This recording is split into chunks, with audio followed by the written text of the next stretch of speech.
बिस्मिल्लाहिर्रहमानिर्रहीम, अस्सलाम वालेकुम। उम्मीद है कि आप खैरियत से होंगे। मैं नबील तिर्मिज़ी और सदिक महमूद मलिक एक बार फिर हाजिर। आज की हमारी गेस्ट हैं आसिया रिज साहिबा। साइकोलॉजिस्ट हैं, बिहेवियरल काउंसलर है, मोटिवेशनल स्पीकर हैं। आज का हमारा जो टॉपिक है वो है परवरिश और तरबियत।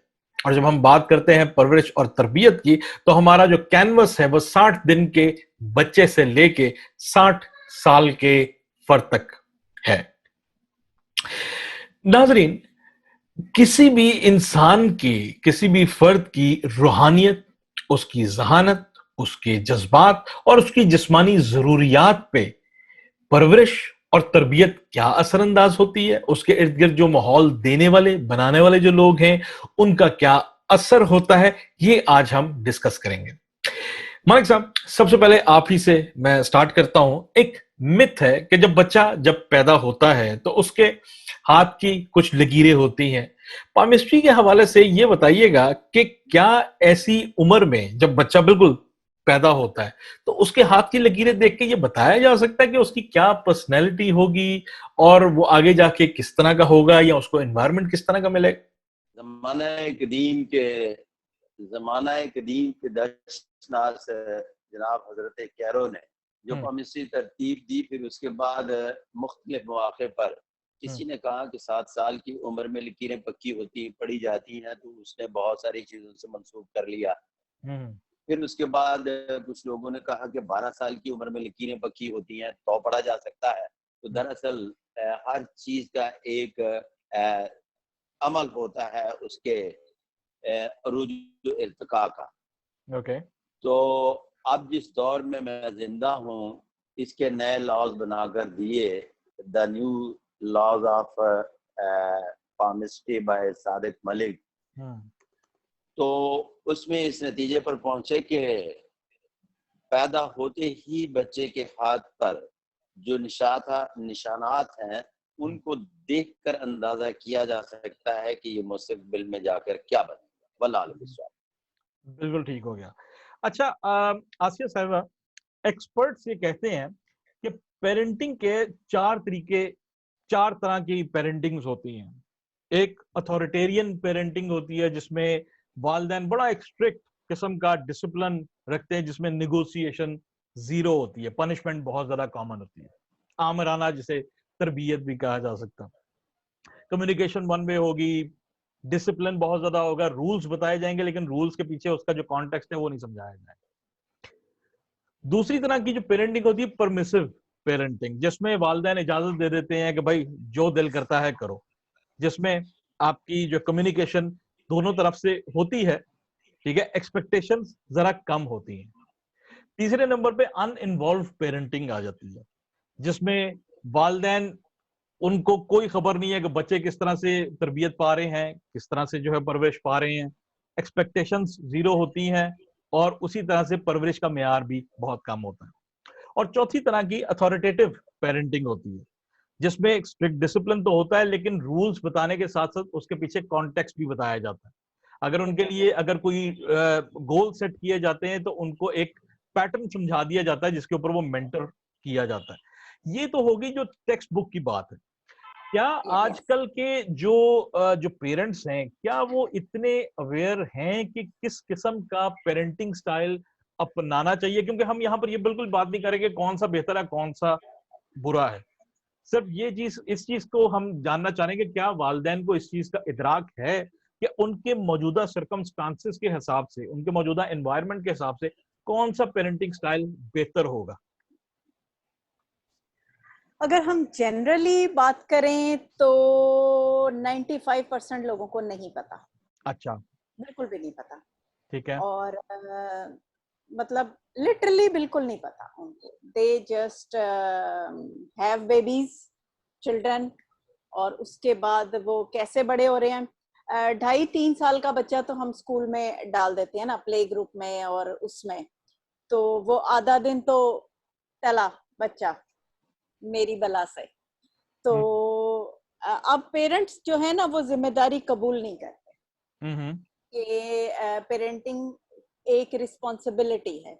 तो मेरा सबसे बड़ा पॉइंट ये होता है कि अगर आप प्रिपेयर नहीं है पेरेंटिंग के लिए, अगर आप उस रिस्पॉन्सिबिलिटी के लिए नहीं रेडी हैं, तो इस साइड पे जाएं ही नहीं. Don't take any chance to have a child. ये मेरा अपना पर्सनल वो है कि नहीं करना चाहिए. ओके. हाँ, अगर आप रेडी हैं, मेंटली प्रिपेयर हैं, वो एक बहुत बड़ी रिस्पॉन्सिबिलिटी है. ओके. क्या जो है वो एक बहुत बड़ी रिस्पॉन्सिबिलिटी है.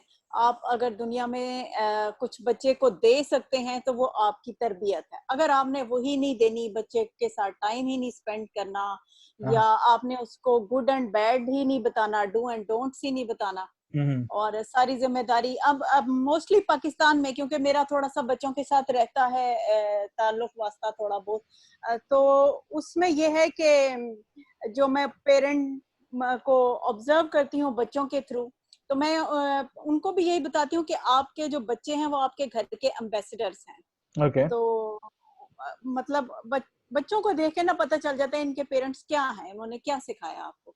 और हम पहले अपने जमाने में भी देखते आए हैं कि वो हम ये टर्म सुनते आए थे कि तुम्हें तुम्हारी माँ ने क्या सिखाया आज तक. तो वो इसका मतलब ये है कि पेरेंटिंग और तरबियत का बहुत गहरा असर होता है शख्सियत पे, बहुत गहरा असर होता है.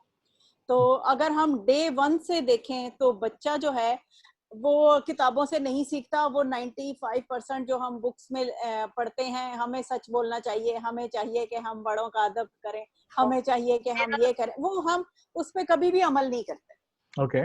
वो हम इधर से सुनते हैं, उधर से बाहर जाता है, और वो हमें उसका अमली मुजाहिरा हमें नजर आता है हर जगह. अगर मैंने अपने बच्चे को कुछ सिखाना है तो मुझे वो करके दिखाना. ओके. मैं चाहती हूँ कि मेरा बच्चा सुबह 7 बजे उठे, तो मुझे उससे पहले उठना होगा. वो मुझे देखेगा तो 7 बजे अपने आप उठ जाएगा. मुझे कोई चिल्लम चिल्ली करने की जरूरत नहीं है, मुझे कुछ भी, उसको वो खुद ही ऑर्गेनाइज होता जाएगा. एक तो ये चीज, इस चीज से पेरेंट्स बिल्कुल हाथ उठा बैठे हैं कि हमने कुछ करके दिखाना. जो मेरी पर्सनल ऑब्जर्वेशन है कि पेरेंट्स जो हैं वो उन्होंने सारी जिम्मेदारी स्कूलों पे डाल दी है कि अब ये जा रहा है स्कूल तो ये वहीं से सीख के आएगा, मेरी कोई जिम्मेदारी नहीं है. और स्कूल के बाद वो एक नया ट्रेंड है कि कोई एकेडमी वगैरह ज्वाइन की है तो वहां जाना है. तो स्पोर्ट्स एक्टिविटीज बहुत कम है, बहुत कम है. एक वैसे जो मुल्की हालात हैं उसकी वजह से कुछ बच्चों के जो इंटरेस्ट हैं वो गैजेट्स की साइड पे हैं, गेम्स खेलनी बैठे बैठे. तो वो जो एक है ग्रोथ, मेंटल या फिजिकल, वो दोनों इफेक्ट हो रही हैं, और उसकी जो भारी जिम्मेदारी है वो पेरेंट्स पे है, वो बच्चों पे नहीं है. बिल्कुल सही. अच्छा मलिक साहब, हम बात थोड़ी सी जरा करते हैं किस्मत की. मेटाफिजिक्स में एक कहावत है कि एक कॉस्मिक एक ट्रिनिटी है, जिसमें कहा जाता है कि जनाब एक वो तकदीर है जो कि अल्लाह ताला ने एक सेट कर दी है. एक वो है जनाब के जो जिस एनवायरनमेंट के अंदर वो बच्चा पैदा हुआ है, उसको क्या एनवायरनमेंट मिलता है, उसको पेरेंटिंग किस तरह की मिलती है, और फिर एक उसके बाद उसकी एक तीसरी एक जो है वो जो शक्ल बनती है कि इंसान खुद क्या किस तरह के फैसले करता है. क्या ये चीज को बैलेंस्ड है? इसमें परवरिश का भी उतना ही किस्मत के ऊपर ताल्लुक होता है कि ये क्या है ये कॉन्सेप्ट? तू की जाने यार फरीदा, रोटी बंदा खा जाती है. बिल्कुल ठीक. तीनों तरह की तरबियत होने के बावजूद भी रोटी बंदा खा जाती है. बिल्कुल सही. बात यह है कि मेरे जागने से अगर मेरा बच्चा 6 बजे उठ सकता है तो तमाम नमाजियों के बच्चे जो है ना 11 बजे उठने के आदी ना होते.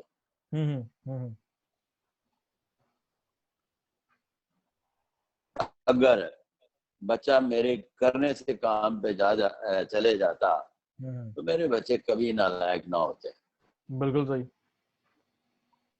अगर मेरा बच्चा मेरे सच बोलने से सच सीख सकता तो मेरे बच्चे कभी झूठे नहीं होते. अगर मेरे झूठ बोलने से सक्सेस बन सकती तो मेरे बच्चे झूठ की बुनियाद पर आज दुनिया के बड़े आदमी होते. इसका मतलब है मेरे अमल के नतीजे में किस हद तक सीखा, वो 18 साल की उम्र जब जाकर कंपैरेटिव स्टेटमेंट बनाएगा कि मेरे वालिदैन क्या करते थे और लोग क्या कर रहे हैं। ओके 25 साल की उम्र में जाकर उन दोनों तजुर्बात को इकट्ठा करने के बाद वो फिर नताइज की तरफ आता है। ओके जब वो 55 का हो जाता है अगर तो आप फिर वो कहता है कि यार के लिए अगर आप जी बोले जी जी जी बोले बोले बोले आप मलिक साहब। मैं बोलूं जी जी आप बात आप जारी रखें। शायद कुछ दरमियान में कहना चाह रही हैं। नहीं नहीं नहीं वो 55 उसकी लाइफ। साल की उम्र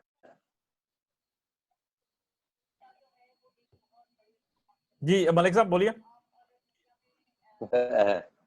55 साल की उम्र में फिर बंदा कहता है कि जो वो करता है वो बच्चे सीख जाते हैं। ये एक कह रहा है, दूसरा कह रहा है कि मैंने 55 साल की उम्र तक बच्चों को बहुत सिखाने की कोशिश की, किसी ने सीखा ही नहीं।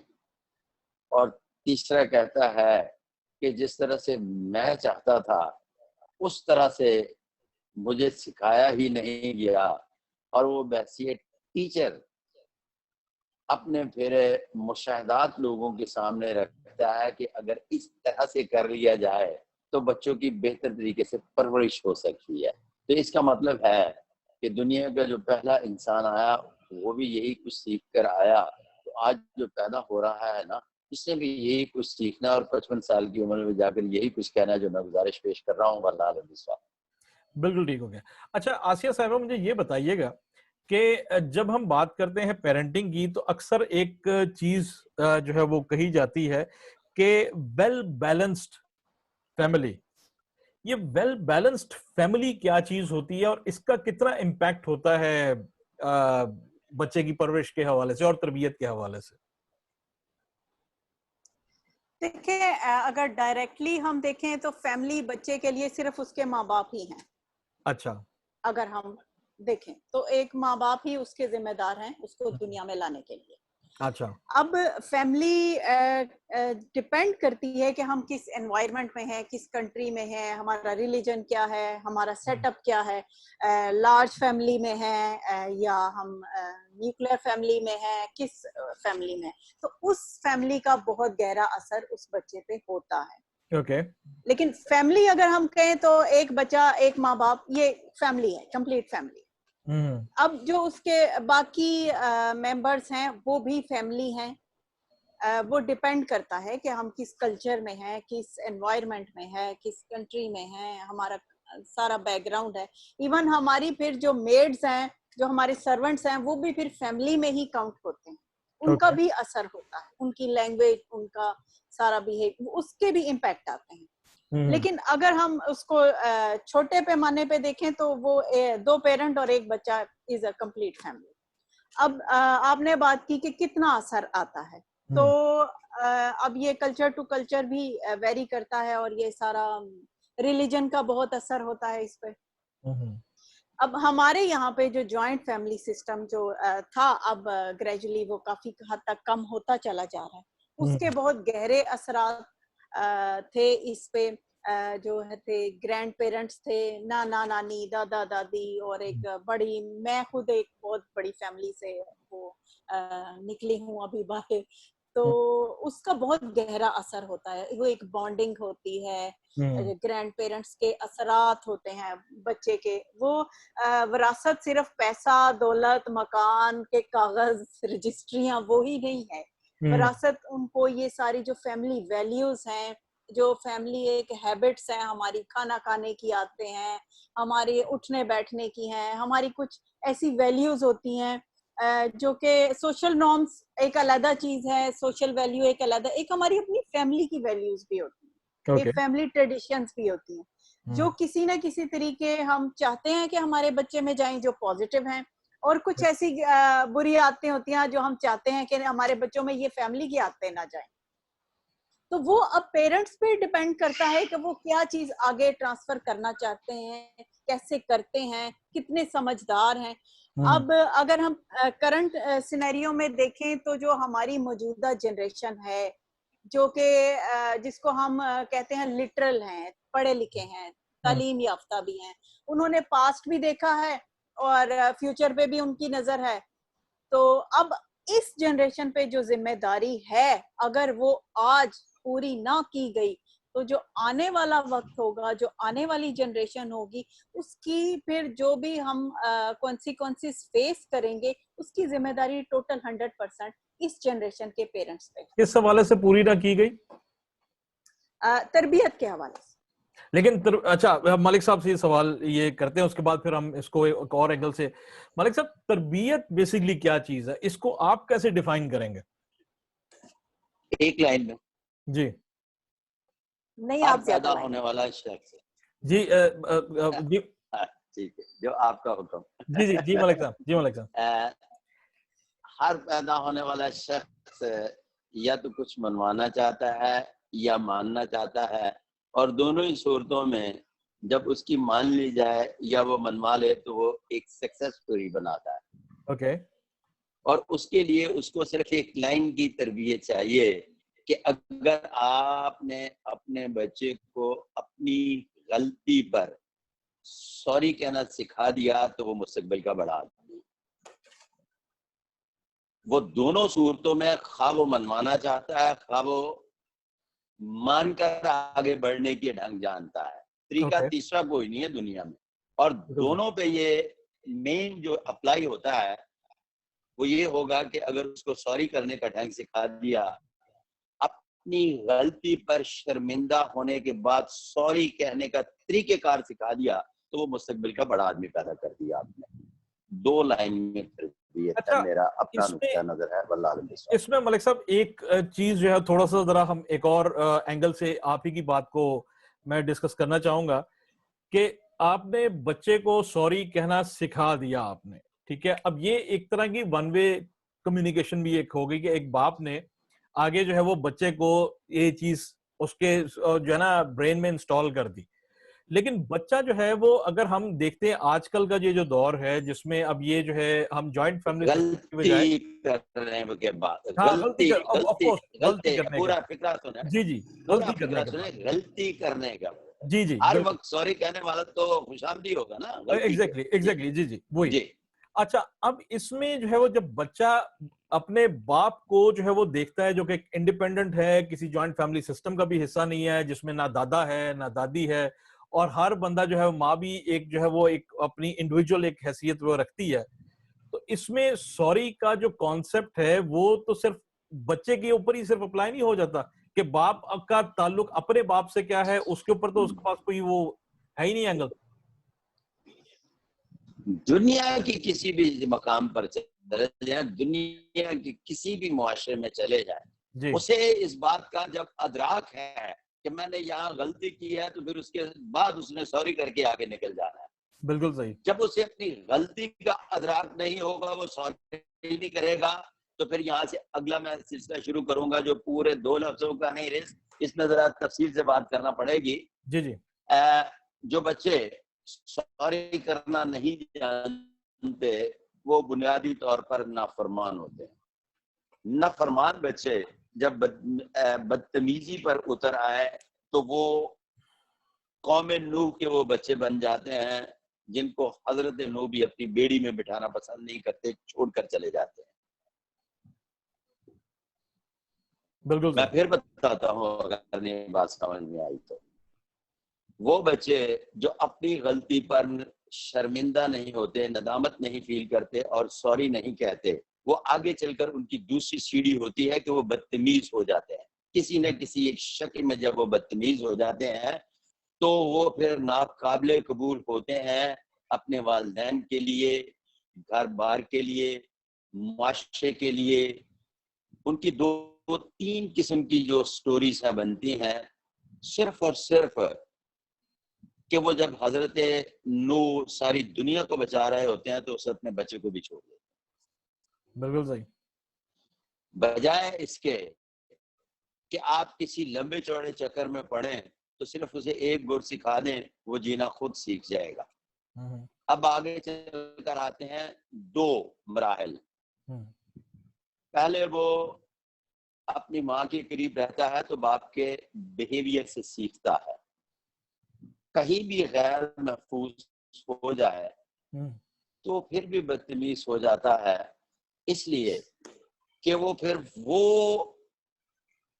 अपनायत जो अपने माँ बाप के इन बिटवीन में उसने देखी, तो गैर महफूज होने के बाद अपने बाप के गिरबान पकड़ लेता है, अपनी बीवी के अंदर तलाश करता है वो अपनी माँ को। और अपनी बीवी के अंदर माँ को तलाश करने वाले इस मुआशरे में 98% बच्चे मैंने देखे हैं जो बाप को चंड मार देने रखते। जी बिल्कुल सही। अच्छा आसिया साहिबा, हम यहीं से इसी को आगे बढ़ाते हैं कि आपका क्या ख्याल है कि जब हम बात करते हैं कि जब बच्चा जब स्कूल की एज से निकल के टीन्स में आता है और एक्सटर्नल एनवायरनमेंट को जो है वो अब्जॉर्ब करना शुरू करता है, वो ठीक है, उसके पास पीछे एक हल्की फुल्की उसकी तरबियत भी है, डिसिप्लिन घर से एक लेके चला है या नहीं चला, वो again depending on the parenting style. तो वो जो कम्युनिकेशन जो होना चाहिए, वो क्या आज के हमारे जो पेरेंट्स और बच्चों के दरमियान है कि जब वो एक्सटर्नल एनवायरनमेंट को जब हजम करना उसने शुरू करना होता है और वो जो एक नए जो है वो एक्सटेंसिक जो है वो उसके जो स्टिमुलस उसके जो है वो का सामना उसका होता है, तो वहां पर जब उसे कम्युनिकेशन की उसको जरूरत पड़ती है, तो क्या पेरेंट्स जो है वो आज के दौर में उतना जो है वो जो है वो उसके ऊपर करते हैं, कम्युनिकेटिव हैं या नहीं? आज के अगर मेरा पर्सनल आप ऑब्जर्वेशन देखें तो नहीं है। अच्छा। नहीं है, 85% तो नहीं है।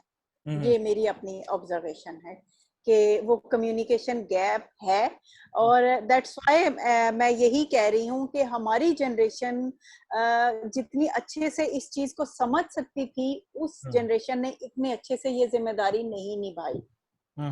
ये मैं इसलिए कह रही हूँ कि हमने अपनी प्रीवियस जो जनरेशन को देखा, मैं जनरेशन की बात कर रही हूँ, तो हमें उसका एक एक्सपीरियंस था कि जनरेशन गैप होता है।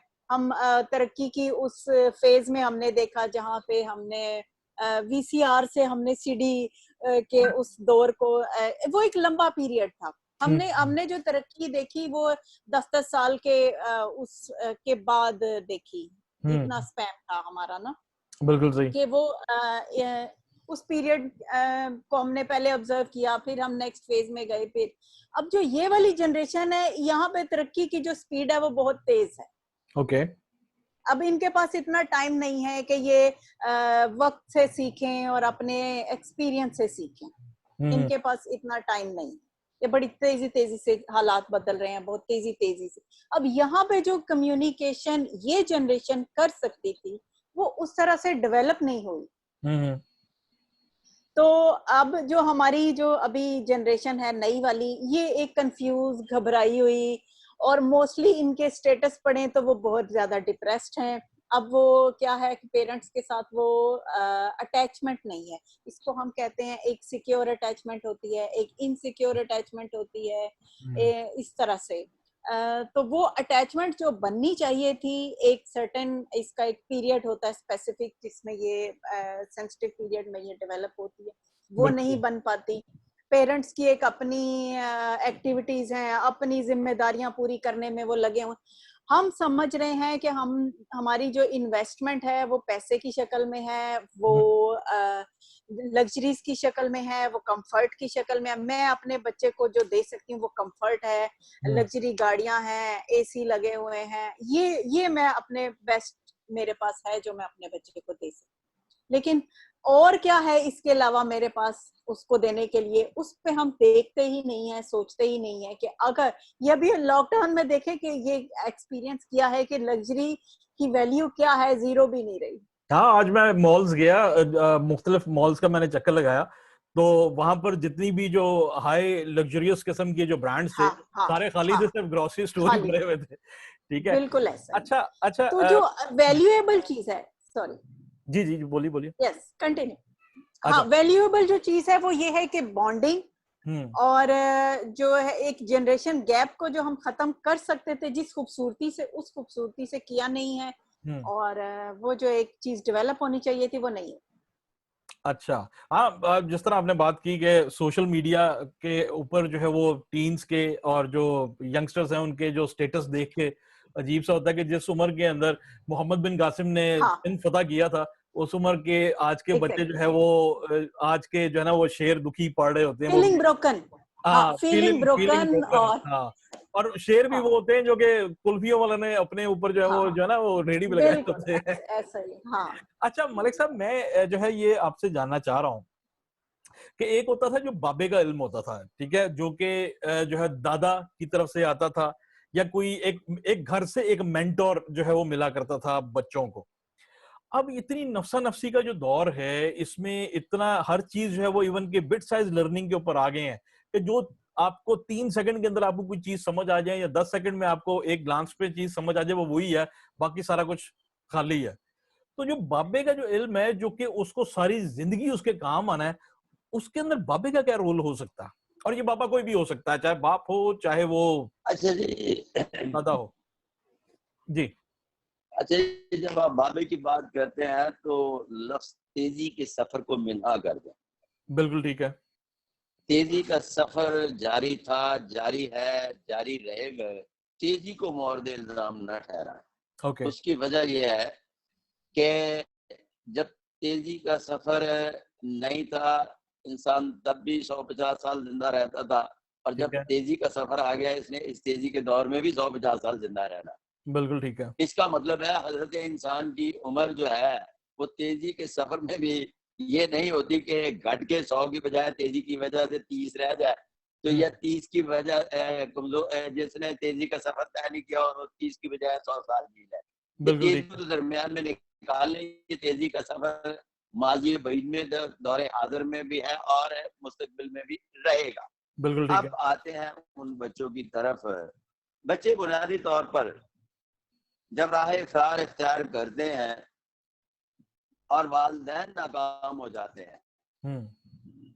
क्या उनके बच्चे जीत जाते हैं, इस तरह से कह लेते हैं। हम्म। दोनों में से एक तो जीत रहा होता है ना। जाहिर है, जब जाहिर। वालिदैन ने कहा कि बेटा तेरे पढ़ने की उम्र है, उसने पढ़ा नहीं, तो इसका मतलब है बच्चा जीत गया, वालिदैन हार गए। हम्म। फिर उसके जब काम करने की उम्र आई, तो उससे कहा कि बेटा काम पे जाओ, तो अब बच्चा काम पे नहीं गया, तो इसका मतलब है बच्चा जीत गया, वालिदैन हार गए। अब बिल्कुल। उसको क्या आप तरबियत देंगे उस बच्चे को? हम्म। पहले तो उसने स्कूल में मतलब प्रोग्रेस है, 4 साल भी अगर उसे मैटर करे, 6 साल भी छोड़ा नहीं कर रहा, तो तंग आएंगे, उसे काम पे भेजेंगे। जब वो काम पे भी नहीं जाता, तो फिर उसके बाद सबसे पहला और आखिरी हथियार जो होता है ना, वो होता है सामना वालिदैन से, कि ओके। वो अपने बाप का किसी भी सूरत सामना करने के लिए तैयार नहीं होता। इसलिए कि जब भी वो अपने बाप के सामने जाएगा, तो वो पूछेगा कि बेटा क्या कर रहे हो। उसके पास जब तक क्या कर रहे हो का जवाब नहीं होता ना, तो वो 70 साल का भी हो जाए और उसका बाप 90 साल की उम्र में एक्सपायर हो, तो अपने बाप का सामना नहीं करता, और उसके बहुत ज्यादा कोशिश करता चला जाता है कि वो मुझे फेस करे और मैं उसको फेस करूं। तो वो नालायकी की इस हद तक चले जाता है कि बाप का गिरेबान पकड़ लेता हम्म। है, अपना सिर्फ वो खिफत मिटाने के लिए कि मैं 43 साल का हो गया और उसका बाप बहुत बड़ा आदमी। मेरा इशारा आप समझ गए होंगे। बिल्कुल सही। बिल्कुल सही। बिल्कुल सही। आजकल एक 43 साल का निकम्मा आदमी एक बहुत बड़े आदमी को कह रहा है कि उसने हमारा ख्याल नहीं किया, और 43 साल की उम्र में कह रहा है। उन चांटे मारने चाहिए ने कि 43 साल की उम्र में वो 70 साल के बूढ़े बाप को कह रहे हैं कि तेरे लिए कुछ करे। खुदा बिल्कुल की सही। कसम, अगर मेरा मतलब जमीर इजाजत देता है या मुझे हालात इजाजत देते, तो मैं नाम लेकर बोलता उसका कि वह बिल्कुल सही। 43 साल की उम्र में अपने बाप से कह रहा है कि मुझे कुछ बाप ने नहीं दिया। अरे बिल्कुल तुमने सही। बाप को क्या दिया है? उसने बिल्कुल तो सही। अपने लिए इतना कुछ कर लिया है कि उसके नाम पर, मेरा मतलब है, दूसरे टेलीफोन चला जाए तो वो लोग उठ के खड़ा होकर सुनते हैं, बदतमीजी से सुने या मोहब्बत से सुने। तो कहने का मतलब ये है कि अगर आपने अपने बच्चों को कुछ देना है ना, तो मैंने पहले भी बात की कि उनको रुपया पैसा मैं अब जाऊंगा रिस्क के साथ। ओके। नालायक बच्चे की काउंसलिंग मेरे पास आई, तो उस अच्छा। बच्चे का प्रॉब्लम ये था कि वो अपने गुनाह छुपाने के लिए मुझे पता क्या कहने लगा कि मेरे वालिद साहब से पूछे जी, उसने हमें बिगाड़ दिया। मैंने कहा ओके। बेटा क्या बिगाड़ा आपके वालिद साहब ने? हाँ। कहने लगा अभी मेरे पाँव स्टीयरिंग तक नहीं जाते थे, 0 मीटर गाड़ी लेके आया है। अगर उसने यूं करके गाड़ी दी है, जाए बेटा गाड़ी पे लेके जाए, मैं यूं करके मेरे पाँव नहीं लगते थे तो मैं गाड़ी लेके चला गया। वो गाड़ी जो है मेरे बाप की थी, मैं लेके अपने दोस्तों में गया, दोस्तों ने कहा यार तेरे बाप ने गाड़ी अभी दे दी है। मेरे दोस्तों के बाप ने पूछा कि यार इतनी छोटी उम्र में तुझे गाड़ी दे दी है? तो मैंने अपने बाप से आकर पूछा कि आपने मुझे इतनी छोटी उम्र में गाड़ी दे दी है? उसने कहा बेटा 2 साल के बाद भी आपने चाबी लेनी थी तो मैंने 2 साल पहले चाबी दे दी है कि तेरा कॉन्फिडेंस बहाल हो जाए। तो उस कॉन्फिडेंस की बहाली को वो बाप की नालायकी कह रहा था। सिर्फ नालायकी इसलिए कह रहा था कि वो कुछ करना नहीं चाहता था। ये बात न भूलिएगा कि उसे कुछ करना नहीं आता। वो इस उम्र के इस हिस्से में भी कुछ करना नहीं चाहता था, जिसकी वजह से उसने सामने अपने ये बात रख ली थी कि उसके बाप ने उसको बिगाड़ दिया। तो अब वो क्यों करे? वो 43 साल का हो जाए, 33 साल का हो जाए, क्यों करे? वो तो करना ही नहीं चाहता। तो जो नहीं करना चाहता उसको करवाने के लिए अगर आपने अपने कुछ औलाद को देना है, तो मैं अपना ही एक्सपीरियंस शेयर कर लेता हूं कि मैंने अमली एतबार से देखा है कि मैंने अपने सबसे ज्यादा तरक्की करने वाले बच्चे को सिर्फ एक बार समझाई थी तो वो तरक्की कर गया कि बेटा जब तुम कोई गलती कर बैठो तो अपनी गलती के जिम्मेदार बन जाना कि ये गलती तुमने की है, तो कभी जिंदगी में मार नहीं पाओगे। अपनी गलती का इल्जाम दूसरों के सर पर ना देना कि उसकी वजह से ये गलती हुई या उसकी वजह से लॉस हुआ। तो आज वो वेरी सक्सेसफुल। उसकी तमाम तर कामयाबियों के पीछे सिर्फ और सिर्फ अगर किसी चीज का राज है तो इस बात का राज है कि जब उसने MBA किया तो एक एयर कमोडर साहब थे मेरे दोस्त, तो मैंने उनसे मिलवाया। तो मिलवाने के बाद उसने कहा थी कि मैं ये करना चाहता था तो अभी तक मैं कर नहीं सका। उसने कहा बेटा क्यों नहीं कर सके? उसने कहा कि मेरे बाप ने मुझे जो सब्जेक्ट थे वो सही नहीं रखवाए। मैं अगर इस दौर में कंप्यूटर कर लेता तो द बेस्ट होता, इन्होंने तो मुझे भी काम करवा दिया है। तो उसने कहा कि तो अगर सादत का बेटा नहीं होता तो मैं तीसरी मंजिल से नीचे फेंक देता।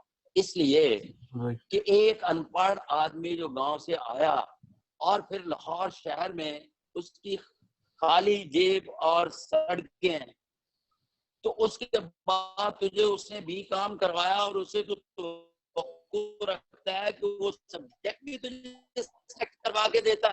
बिल्कुल सही। तो उसने कहा कि अंकल इसका मतलब है कि मैं गलती पर हूँ। उसने कहा बेटा आज ये तेरे मुंह से निकले हुए जो लफ्ज है ना कि तू गलती पर है, तुझे एक बहुत बड़ा आदमी बनाने जा रहे हैं। और वो बहुत बड़ा आदमी बन गया माशाल्लाह। फिर उसके बाद बिल्कुल सही, बिल्कुल सही। जब भी मैंने उसे पूछा तो उसने कहा कि वहां आपने हमारी फेवर की, वहां आपने हमारी फेवर की, वहां आपने हमारी फेवर की। उससे पहले वो अपनी नाकामियों को दूसरों के जुम्मे ठहरा कर तो निकलने की राय फरार इख्तियार कोशिश करता था। अगली स्टेज आ गई कि अगर आपने किसी एक स्टेज पर अपने बच्चे को सॉरी करना नहीं सिखाया तो अपनी नाकामियों का खुद जिम्मेदार उसे बनना सिखा दें, वो बड़ा आदमी बन जाएगा। जी बिल्कुल सही, बहुत आला, बहुत आला। अच्छा आसिया साहिबा ये बताइएगा कि हम जिस दौर से गुजर रहे हैं ये एक इंफॉर्मेशन की बम्बार्डमेंट का दौर है ये, ठीक है। लोगों ने हर बंदा ही तकरीबन अब सोशल मीडिया के ऊपर भी है, हर बंदा उसकी एक्सेस है उसकी प्राइवेट चैनल्स के साथ भी, ठीक है। यूट्यूब के ऊपर भी बेशुमार जो है सीरियल्स होते हैं सास बहू वाले और ये वो, और बकायदा जो है वो खवातीन बकायदा डायलॉग्स जो है वो रट रही होती है। अच्छा ये फलाना डायलॉग है, ये मैं फलानी जगह पे बोलना है, ये फलानी चीज है, ये तो मेरे साथ भी हुआ, ये मैंने भी जो है वो करना है। अब जब इस तरह की जब एक माहौल होगा, वही जिस तरह कहते हैं ना षड्यंत्र रचने की कोशिश हो रही है और ये साजिश हो रही है वो साजिश हो रही है, वहां पर मुझे ये बताएं कि बच्चों के ऊपर इसका क्या असर जो है वो होगा जब एक खातून या एक बंदा एक चीज को जो है वो जो उसके एनवायरनमेंट से ताल्लुक नहीं रखती लेकिन वो उसका असर कबूल करके उसको अपने एनवायरनमेंट में अप्लाई करना चाह रहा होता है, तो वहां पर जो उसके जो जेरे असर जो बच्चे हैं, वो फिर क्या एक जो है वो टेक उनका जो है वो क्या उसका असर जो है वो ले रहे होते हैं? असर तो वही है ना जो रिजल्ट है अभी हमारे सामने है। वो क्या है? उसी का वो अभी आप देखें कि हमारी जो जनरेशन है यंग, तकरीबन 19-20 साल के लोगों को देख लें या इससे थोड़ा सा पीछे थोड़ा सा आगे देख लें। अभी ये रिसेंट कल परसों जो अनाउंस हुआ है कि मैट्रिक और एफए वाले जो हैं वो प्रमोटेड हैं और यूनिवर्सिटी वाले एग्जाम देंगे। तो वहीं से हमें उनके जो व्यूज देखने को मिल रहे हैं, यस, जो हमें उनके व्यूज देखने को मिल रहे हैं सोशल मीडिया पे, वहीं से हमें उनकी सोच, उनकी जो प्रोडक्टिविटी का अंदाजा हो जाता है वहां पे कि क्या बेचारों ने हासिल क्या किया है, आज तक क्या सीखा। बिल्कुल सही। तो अभी ये जो हम बात कर रहे हैं ड्रामे और ये सारे एनवायरनमेंट, ये जो घरेलू एक चेस गेम होती है, इधर से उधर, उधर से इधर, रिश्तेदारों की हम बुराइयां कर रहे होते हैं बच्चों के सामने या कुछ इस टाइप की बातें होती हैं जो हम ड्रामों के असरात लेते हैं और उसको प्रैक्टिकल लाइफ में यूज कर रहे होते हैं। वो सेंटेंसेस, उनका बहुत गहरा असर होता है बच्चों पे, बहुत गहरा असर होता है। शोहरों पे भी बड़ा असर होता है। वो मैं शोहरों पे तो अक्सर शोहर तो बस अक्सर मैं वो क्या देखता हूँ कि जिस वक्त जो है ना मेरे घर में पाकिस्तानी ड्रामे लगने शुरू हो जाए ना, सोप टाइप के या इंडियन, हाँ तो मुझे आवाज हाँ आनी शुरू हो जाए, अच्छा हाँ मेरे साथ भी ये हुआ था, तो मुझे हाँ समझ रहे कि लो जी मैंने घर पता में थी कुछ तुझे अपनी गल करोगे। जाहिर है वो बेगम भी देख रही होगी ना। हाँ वो तो शुक्र है अब उनको तारीखी ड्रामों की तरफ मैंने लगा दिया, वो तारीखी ड्रामे अच्छे ड्रामे हैं, कम से कम अब लार्जर देन लाइफ जरा सोच जाती। शाह जी, आसिया जी, इससे आज बहुत मैं गहरा एक असर छोटी सी पड़ेगा। चीज आपके साथ शेयर करना चाह रहा हूँ। जी जी जी जरूर मलिक आज मैं साहब। एक छोटा सा वाकया सुनाना चाहता हूँ, अगर मुझे एक थोड़ा सा टाइम दे जी बिल्कुल, तो सिर्फ बहुतों का भला हो जाएगा। जी जी, बस इंटरनेट इंटरनेट एक घर आपका में, स्लो है क्योंकि थोड़ा सा मैं जी 4 लाख लोगों से मिल चुका हूँ जी अभी तक, जी जी जी। तो वो लोगों का इल्म हाँ जी, तो लोगों का इल्म ही मैंने मुंतकिल करना है। हम्म आज से कोई तकरीबन 13, 14, 15 साल पहले का वाकया है कि एक बंदा हम्म अपनी शानदार किस्म के घर से, जिसको समझता था पढ़ी लिखी ग्रेजुएट है, मैट्रिक पास बच्चे के लिए बहू ले आया। ओके बहू इतनी अच्छी कि उसकी आवाज उसके मियाँ के अलावा ऊंची किसी भी खानदान के फर्द ने 14-15 साल तक न सुनी है, न सुन रहे हैं।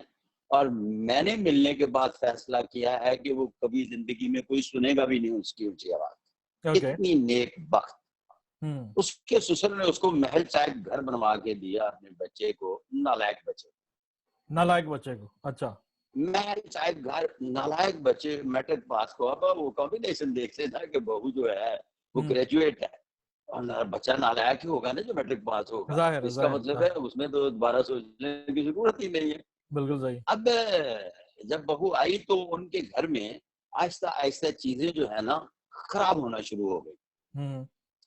उनके घर में सबसे पहले जो भरमार हुई चूहों की हुई। अच्छा अब चूहे आना शुरू हुए तो चूहे के आने से आहिस्ता आहिस्ता जो सोफे थे जिसमें वो इंटर हो सकते थे, फिर उसमें मरना शुरू हो गए। तो वो आहिस्ता आहिस्ता सोफे बाहर निकलने शुरू हो गए जो उनके अपने आबा अजदाद के थे, उसका अपना सामान सेफ रहा उसका। बिल्कुल सही। फिर उसके बाद किचन में चूंकि मुश्तरका खानदान था तो जो बड़ी बड़ी अलमारियां वो सारी बनाई हुई थी ये चीजें जखीरा करने के लिए, उसमें चूहे आना शुरू हुए और मरना भी शुरू हो गए। तो तंग आकर वो उस घर के वाले ने, बंदे ने, वो किचन की अलमारियां भी करवा दी। अब चूहों के अपने रूट बने हुए थे यूं करके। ओके अच्छा, मजे की बात थी कि सारे कमरों में चूहे जाते थे तो वो जो उनके बहू थी ना लेके आए, उस कमरे में चूहे नहीं जाते थे। ओके अब उसकी इसी चक्कर में सासू माँ मर गई, चूहे नहीं गए। दुनिया भर के आखिरी वो मुझे बताता है कि जनाब मुझे जब लोगों ने कहना शुरू हुआ कि गटर के थ्रू चूहे भी आ जाते हैं, दुनिया का हर काम चूहे भगाने का, मारने का हमने कर लिया। इवन के जो एसी लगा होता है, एसी में एक छोटा सा सुराख होता है, तो उसके थ्रू अंदर चूहे जाते थे, वो काट देते थे। फिर उसके बाद चूहे एसी में भी मरना शुरू हुए और वो एसी का भी सत्यानाश, मेरा मतलब होने शुरू हो गए कमरों में, लेकिन उसके कमरे में नहीं जाते थे। अब जब वो तंग आकर सारी दुनिया के भेद आजमा चुका ना, तो किसी ने कहा जी चूहे जो है ना वो ऊपर से बंद किया, जंगले लगवाए, खिड़कियां बंद करवाई, सोफे बाहर फेंक दिए, अलमारियां तोड़ दी। वो यार वो घर जंगल बनता चला गया। अब उस घर का जो अहम फर्क था, उसको पता था कि ये बीबी है जिसकी वजह से चूहे आते हैं, लेकिन उसको समझ नहीं आ रही थी ये चूहे लेके किस तरह से आते हैं। वो जो ग्रेजुएट ने तो बाकायदा, हाँ बाकायदा रूट बनाए हुए थे, क्यों करके आ रहे हैं और लाइन लगा के 20 चूहे जा रहे हैं, 20 आ रहे हैं, 20 जा रहे हैं। तो मुझे पूछ रहे थे कि लाइन लगा के आने वाला चक्कर जो है हमारी समझ में नहीं आया। तो फिर मैंने आहिस्ता आहिस्ता उनको थोड़ा सा डील किया, तो हम इस नतीजे पे पहुंचे कि जो रूट बनता है ना, ये रूट इस तरह से बनता है, जो चूहे मार गोलियां होती है ना सस्ती सी, इनके जनाब मैंने कहा जाकर अपने घर देखिएगा कि इसके वो पेस्ट बना के तो उसने थोड़ी थोड़ी लगाई होगी, तो चूहों का रूट बन गया है, तो वो उसी खुशबू से चलते हैं। तो उसके अपने कमरे में कोई पेस्ट नहीं लगी होगी जिसकी वजह से उसके कमरे में चूहे नहीं जाते, और ये ट्रेस आउट हो गई ये बात। बिल्कुल सही। और ये मेरे से 1.5-2 साल की काउंसलिंग के बाद ट्रेस आउट हुई। मतलब मैं रोजाना चूहों के बारे में सुनता, पढ़ता और उनके बारे में सोचता था कि वो बंदा 3 हफ्ते के बाद आएगा, 4 हफ्ते के बाद आएगा, अगली मुझे स्टोरी सुनाएगा, तो मैं उसको क्या जवाब दूंगा। तो अब हमने रूट तो वो पकड़ लिया। उस रूट से उसने जो छतें बनवाई हुई थी लकड़ी की, वो भी तबाह हुई, सारा कुछ तबाह हो चुका। अब था कि उसके साथ क्या किया जाए। मैंने कहा बात सुन, तेरा जो मेरा मतलब लेके आया बहू, वो कुछ बोलती भी है। उसने कहा जी जितने अरसे से आई है मैंने ऊंचे सुनते बोला उसे बोलते सुना नहीं है। बिल्कुल सही। उसके मुंह में जुबान नहीं है, ताबेदार फरमान बीवी है, ताबे फरमान बहू है, किसी के साथ कोई ज्यादती वाली बात ही नहीं करती। तो मैंने कहा फिर करती क्या है, आपको कभी खाना बना के दिया? कहने लगे नहीं जी मैंने कभी कहा ही नहीं है, इसलिए कि मैंने कहा ये दोनों मियाँ बीवी खुश रहे, मेरा बच्चा नालायक है। मैंने कहा उसने कभी अपनी सस को मरने से पहले तक एक दिन अपने कमरे में रखा क्या? तो लगा नहीं जी छोड़े, दफा करें, हम मतलब उसको छेड़ते ही नहीं थे। अच्छा, वो जितनी भी वो तारीफें कर रहा था ना, वो दरअसल तारीफें नहीं कर रहा था, बल्कि ये बताना चाह रहा था कि यार हम इतने शरीफ लोग हैं कि कभी इसके बारे में जानने की कोशिश ही नहीं की। मैंने कहा अब इसको इस तरह से पकड़ा जाए। अब मैं डिफेंसिव की बजाय ऑफेंसिव के तरीके सोचने शुरू कर गया कि इसको करना क्या है। गलती से उनकी अपनी ही की गई कमाई से उनके घर में उनके मैके के हवाले से गाड़ी दिया। गाड़ी में खुशबू बड़ी मजेदार। मैंने उसे कहा कि जिस वक्त भी आपके घर में ये गाड़ी आकर खड़ी हो तो आप मेहरबानी फरमाइएगा कि इसमें 2-4 चूहे मार गूले में डाल दीजिएगा, क्या लगे। फिर मैंने कहा फिर उसके बाद आपकी जिंदगी में भर कभी भी सोचिए भी ना आपके घर चूहे।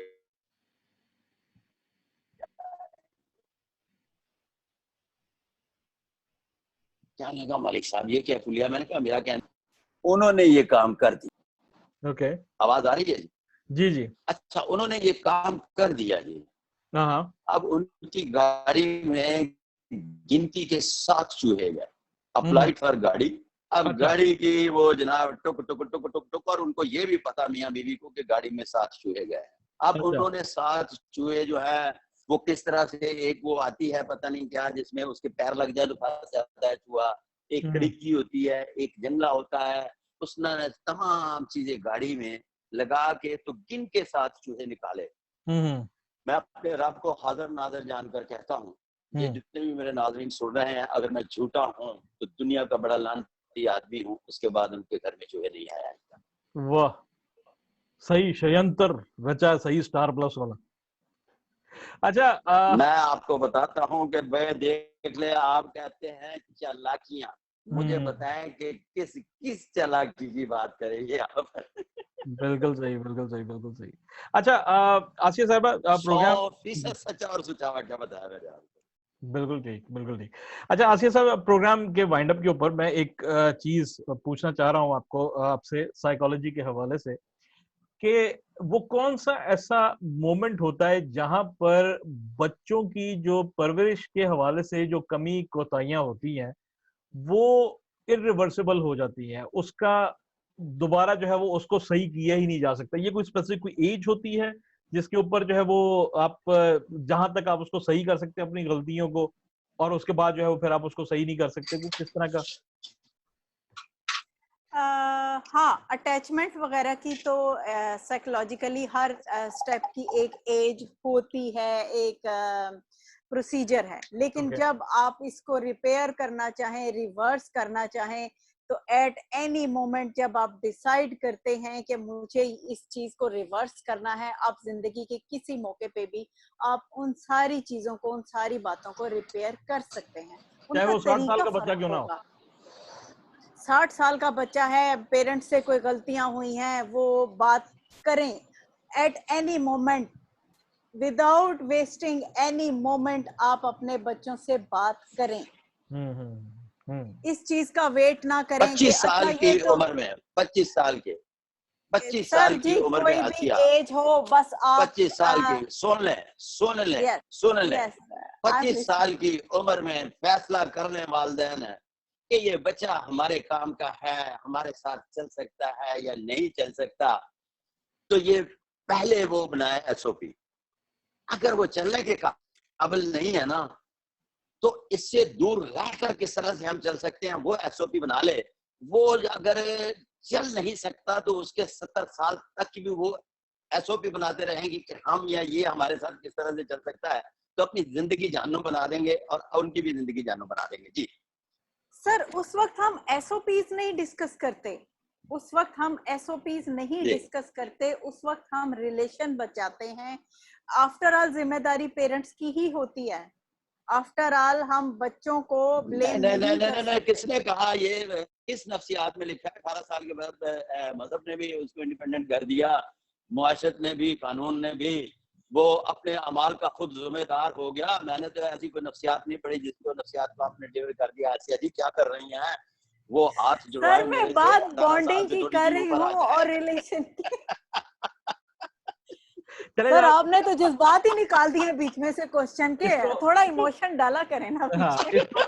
इसको हम इस तरह करते हैं, एक कल इसका एक पार्ट 2 जो है वो हम दोबारा करते हैं, ठीक है? चले और ठीक। इसमें जो सवाल आज रह गए हैं अगर उसको अगर हम जो है वो एक दफा फिर जरा उसको एक और पर्सपेक्टिव से हम देखेंगे, क्योंकि पेरेंटिंग जब हमने बात की कि 60 दिन के बच्चे से लेके 60 साल के बच्चे तक हमने सारों को कवर करना है, तो इसमें बहुत सारे अभी पर्सपेक्टिव्स और एस्पेक्ट्स जो है वो रह गए हैं। तो इसको इंशाल्लाह ताला कल हम डिस्कस करते हैं। जो लोग हमें आज देख रहे हैं लाइव में, आखिरी आखिरी जी बात मैं करूंगा जी कि आखिरी बात यह है कि कुरान हकीम में हुक्म है कि और हमने इंसान को अशरफुल मखलूकात बनाया, जिसमें से एक निशानी ये है कि बुढ़ापे में उसको बचपन की आदतें लौटा दी। वाह, तो बुढ़ापे में तो ऑलरेडी बंदा जो होता ही बचा है। बिल्कुल सही, जी बिल्कुल। सर। जनाब जो है वो मलिक साहब बहुत शुक्रिया आपका, आसिया जी बहुत शुक्रिया आपका। इस टॉपिक को हम कल फिर कंटिन्यू करेंगे। जो लोग हमें रिकॉर्ड में देखेंगे उनको हम उनसे चाहेंगे कि वो एक दफा प्रोग्राम देखने के बाद हमें अपना फीडबैक दें, अपने क्वेश्चन जो वो दें, ताकि फिर हम उस पर्सपेक्टिव में भी हम थोड़ी सी बात कर सकें। बहुत शुक्रिया आप लोगों का। अल्लाह हाफिज। अगर कोई अगर जी कोई जी मलिक साहब। अगर कोई चाहे कि चूहे तो किस तरह से भगाए जाते हैं, जब कपड़े इस्त्री करने के बाद उस पर अचानक बिल्ली अगर पोटी कर दे तो उसका क्या इलाज है, हम वो भी बताएंगे। बिल्कुल ठीक है, डन होती हो है गया कल, सर, डन हो गया। होती है कल मुलाकात। बहुत शुक्रिया, अल्लाह हाफिज। ओके।